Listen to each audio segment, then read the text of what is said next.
Hop là.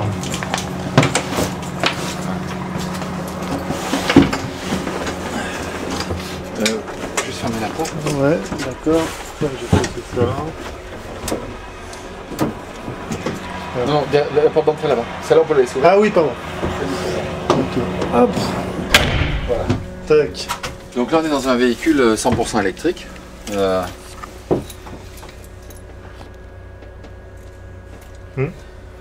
Alors qu'est-ce qu'il y a de différent Donc là, le bruit qu'on entend, c'est juste le bruit de la batterie 12 volts qui est en servitude, qui maintient les essuie-glaces, les lumières, le tableau de bord. Donc je mets le contact. Okay. Là j'ai mis le contact. Le voyant jaune signale que j'ai mis le contact. Ouais. Sinon il est rouge, il est verrouillé.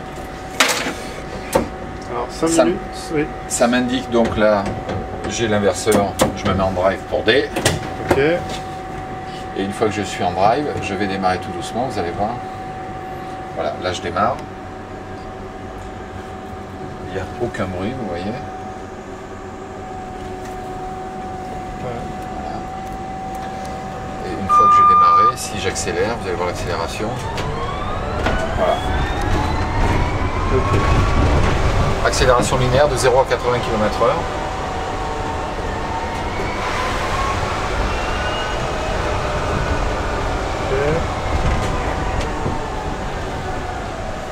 Avec une particularité sur ce véhicule, c'est le rayon de braquage.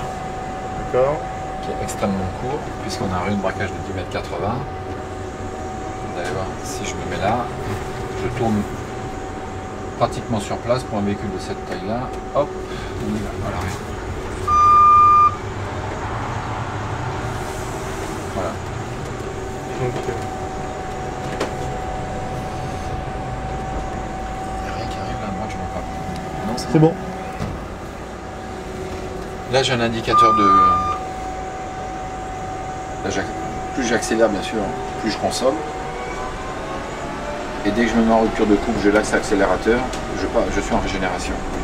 D'accord. Donc sur un parcours journalier, je peux régénérer jusqu'à 25%. Je peux faire juste une petite pause. Rayon de braquage de 10,80 m. Ça effectuera très bien. Pour la livraison en brique, c'est parfait. Voilà, je m'en vais là. J'ai le temps de retourner avant de retourner.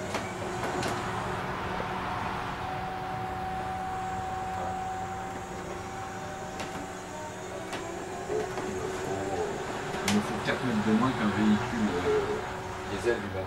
Alors si ça ne vous ennuie pas, parce que je n'avais pas enregistré le tout début, vous pouvez me rappeler donc les caractéristiques, autonomie. Alors l'autonomie du véhicule c'est 100 km, la vitesse commerciale est de 80 km/h parce que ça lui donne accès à toutes les périurbaines, les autoroutes, le périphérique, etc. Moteur c'est moteur synchrone électrique de 70 kW, couplé à une batterie de 52 kW, lithium-ion phosphate de fer. Et alors recyclage Recyclage, partenariat avec Veolia. D'accord. Qui va recycler en France. Qui va recycler en France, qui va prendre la batterie à son compte à partir du moment où on va livrer au client final et qui va livrer à son compte. Alors ce qui est intéressant, oui, en vitesse stabilisée, on consomme pratiquement rien. Là je suis dans le cadre de la circulation en centre-ville, dans un flot de voiture, je roule à 10-15 km/h, enfin oui, je suis à 18 km/h, la vitesse moyenne en ville c'est 14, et là une consommation qui est extrêmement faible. Par contre si j'accélère, on voit la consommation, je lâche, le moteur se met en rupture de coupe et là je régénère. Et sur un parcours je peux régénérer jusqu'à 25% de la capacité du véhicule. Le temps de recharge en retour... Alors le temps de recharge sur une batterie déchargée complète est de 8 heures.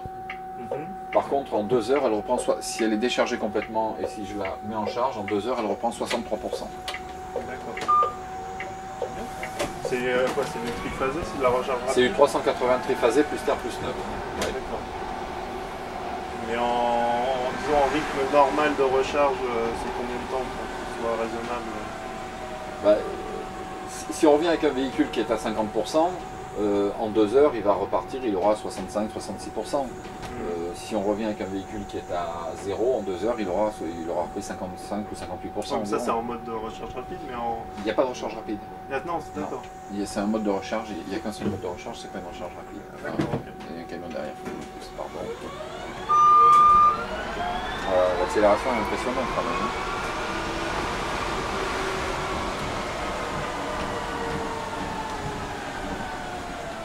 donc il y en a, j'ai vu quoi, 150 qui tournent dans l'ombre. Dans Londres, plus que ça, en Angleterre, il y en a pratiquement 1 millier qui tournent. Quoi, de modèles, en nombre de tout voiture. Alors, Smith produit 1500 véhicules électriques par an. D'accord.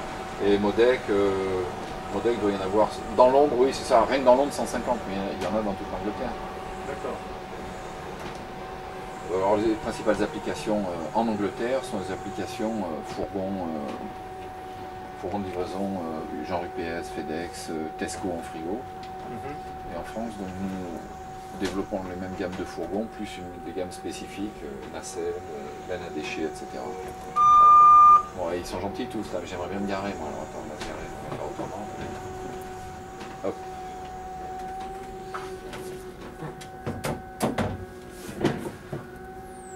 Alors rayon de braquage, ça permet de se garer très facilement. Si tu vois ça, marche arrière.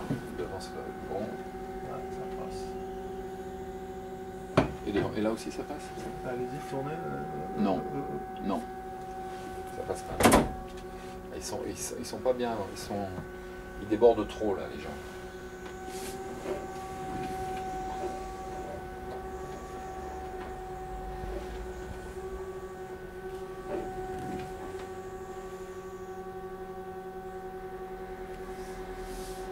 Alors qu'est-ce qu'ils préfèrent les chauffeurs qui ont testé les deux, thermique ou électrique? Une fois qu'ils ont goûté l'électrique, pour faire la livraison en ville, ils ne veulent pas revenir au thermique. Parce qu'il n'y a pas de bruit. Pas de bruit. L'image qu'ils ont vis-à-vis des piétons, les gens trouvent ça, globalement, les gens viennent voir ce qu'ils ont comme véhicule, les gens trouvent ça très bien, ils sont très curieux.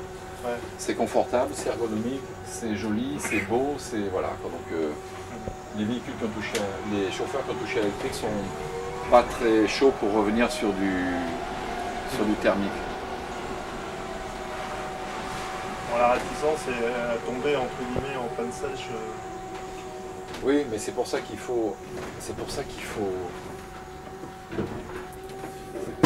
faut vraiment faire en sorte que bien former les gens et bien rationaliser les tournées et avoir une vraie. Voilà. Super, bah écoutez. Je vais faire quelques petits. Et là, 5 minutes, il reste en